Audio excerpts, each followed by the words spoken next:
familias ante la desaparición de un familiar, pues ahora viene todo el tema de la criminalización por parte de las instancias judiciales. Alejandra, ¿cómo estás? Buenos días. Hola, Víctor. Buenos días, Víctor y Sonia. Gracias por la invitación. Oye, pues un estudio que finalmente revela lo que también vienen denunciando las familias a lo largo de los años. Así es, ¿no? Este diagnóstico de estigmas sobre personas desaparecidas y familiares de personas desaparecidas, pues es una denuncia que se ha hecho durante años, ¿no? Cómo hay una criminalización, cómo hay una narrativa de culpabilizar y de dejar en la sociedad de que las personas que desaparecen en algo andaban.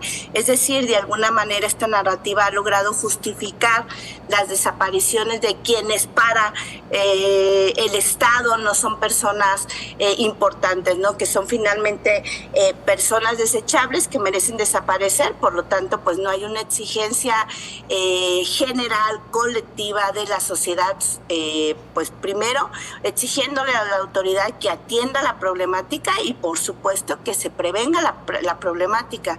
El doctor Camilo Vicente lo decía muy claro, ¿no? Es algo que nos deja una narrativa que va generando esta tranquilidad moral de pues si yo soy buena a mí no me va a pasar, ¿no? Siendo que sin duda alguna pues lo hemos visto en muchísimas ocasiones, es que esta criminalización en voz de las familias pues se ha traducido en no buscar, ¿no? Y lo que pretendemos con este diagnóstico, que sin duda alguna es la visión colectiva de las familiares, de los familiares, de expertos, pues lo que pretendemos es reflexionar sobre esto y comenzar a cambiar una narrativa que sin duda alguna ha hecho mucho daño. Parte del discurso justamente que ha venido manejando Enrique Alfaro, el gobernador de Jalisco, en este tema, que por un lado videos grabados vía medios de comunicación sale a decir que va a hablar de frente, que le va a dar la cara a las familias. Por otro lado vemos, por un lado, justamente la falta de atención, ¿no? Una Casa Jalisco envallada, una molestia ya muy evidente ante las manifestaciones de los familiares de desaparecidos, pero por otro lado también el discurso que sigue permeando, el se están matando entre ellos, y además también siempre el tema, antes de cualquier investigación, de que están vinculados con crimen organizado, cuando, por lo menos en los últimos dos decesos lamentables que hemos visto por parte de civiles, tanto en Mazamitla con el chef, como también acá en Ixtlahuacán, bueno, pues nos damos cuenta que la realidad es completamente otra. Sí, Víctor, mira, y aun cuando esto fuera real, tenemos que tener claro que estamos, y yo lo he dicho en varias ocasiones, estamos en un estado de derecho, ¿no? El Estado está obligado a atender estas violencias, ¿no? Y nadie, cualquier característica que tuviera, ¿no? Cualquiera se dedicara a lo que se dedicara, debe de ser asesinado, debe de ser desaparecido. Peor aún, creo que sin duda alguna esta situación de encontrar los cuerpos en las fosas clandestinas y en la forma en que se encuentran tan lastimados, pues no podríamos seguir justificando, y mucho menos de la autoridad, quien tiene la obligación, ¿no?, de prevenir esta situación, ¿no? Entonces, sin duda alguna, es importante que volteemos a ver la problemática en la dimensión en la que se encuentra, porque si seguimos pensando que no está pasando nada, que se matan entre ellos, ¿no? Claro.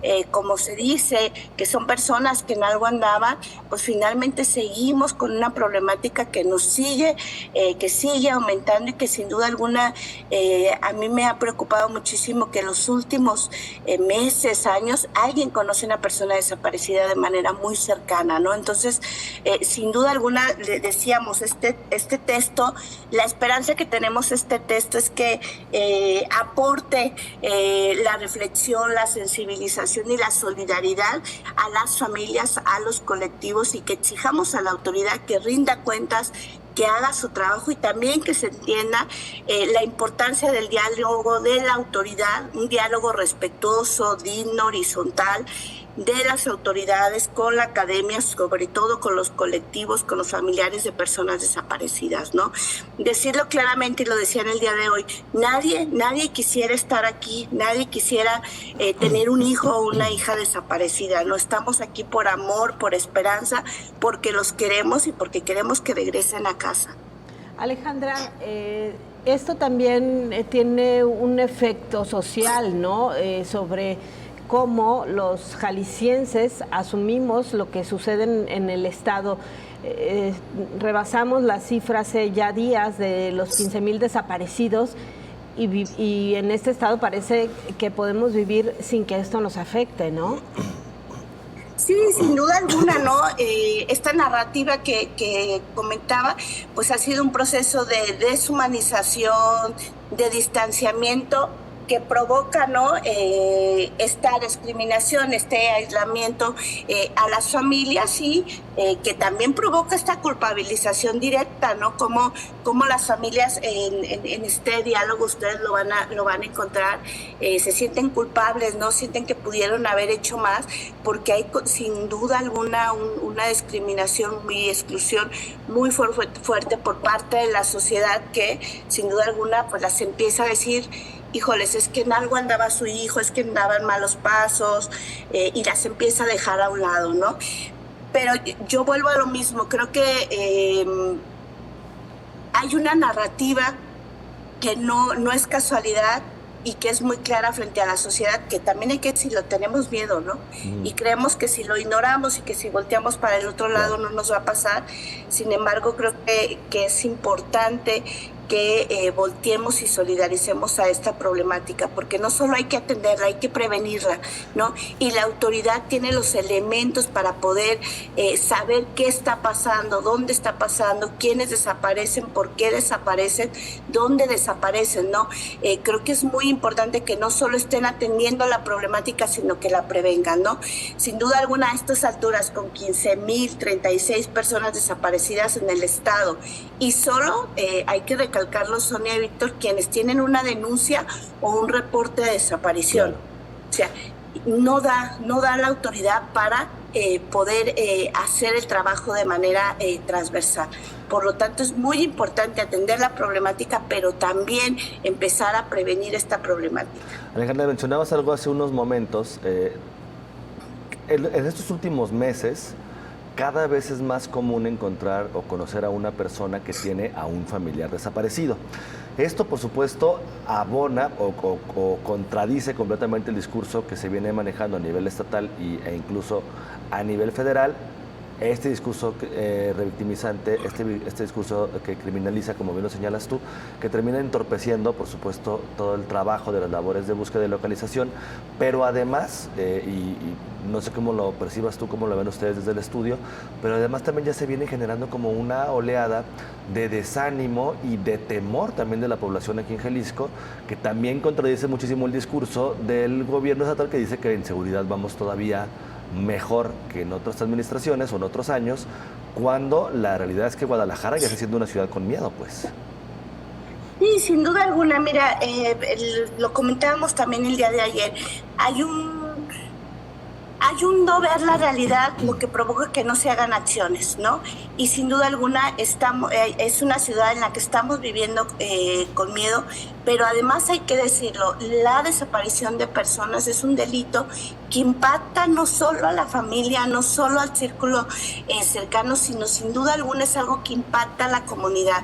La forma de ir viviendo la cotidianidad empieza a cambiar, ¿no? Esto de estarte llamando de manera constante, si no contestas la llamada de manera inmediata, las personas empiezan a alterar. Entonces, sin duda alguna, eso hablaba, ¿no? Esta solidaridad que nos permita exigir cuentas al Estado de por qué no hace su trabajo y que deje de criminalizar a las víctimas de desaparición y a sus familias.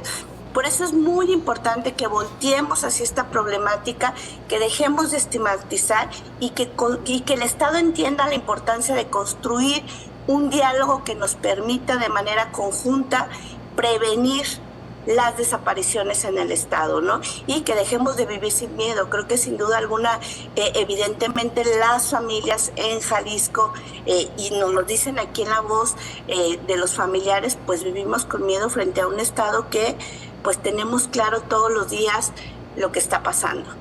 Además, Alejandra, seguramente en una revisión como la que ustedes han hecho, se puede acreditar la cadena de violaciones a los derechos humanos y en términos generales a los derechos constitucionales que tienen las víctimas y las familias, ¿no?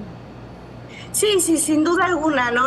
Uno de los, por decir solo alguna, uno de los principios rectores es que se busque a las personas desaparecidas con la presunción de vida, y pareciera que no se está haciendo eso, ¿no? Es lo que las familias dicen, no están buscando a nuestros hijos en vida, los están buscando en las fosas, ¿no? Entonces, pues sin duda alguna se están violando los derechos, o cuando evidentemente les dicen, ¿no? En qué andaba su hijo, entonces incluso esto que denunciaban, que dejan de poner incluso en algunas ocasiones las denuncias, ¿no? Porque pues esto que les empiezan a decir desde las autoridades hacen que las familias lo dejen de hacer, ¿no? Por miedo, por culpa, por un montón de circunstancias que no les permiten que su familiar sea buscado y por supuesto no acceder a la verdad, a la justicia, y sobre todo algo muy importante al que está obligado el Estado son a las garantías de no repetición. No se les ha olvidado que tienen una obligación de garantizar que en este estado no desaparezcan más las personas. Muy bien, Alejandra, te agradezco mucho que nos hayas tomado esta charla. Por supuesto que el diagnóstico está descargable, lo puede consultar cualquier persona, ¿no? Por supuesto, es un diagnóstico que queremos que llegue no solo a las autoridades, sino a la sociedad. Es un llamado a la reflexión, a la esperanza de contribuir en un estado donde podamos salir a las calles sin tener miedo a desaparecer. Muchas gracias, Alejandra.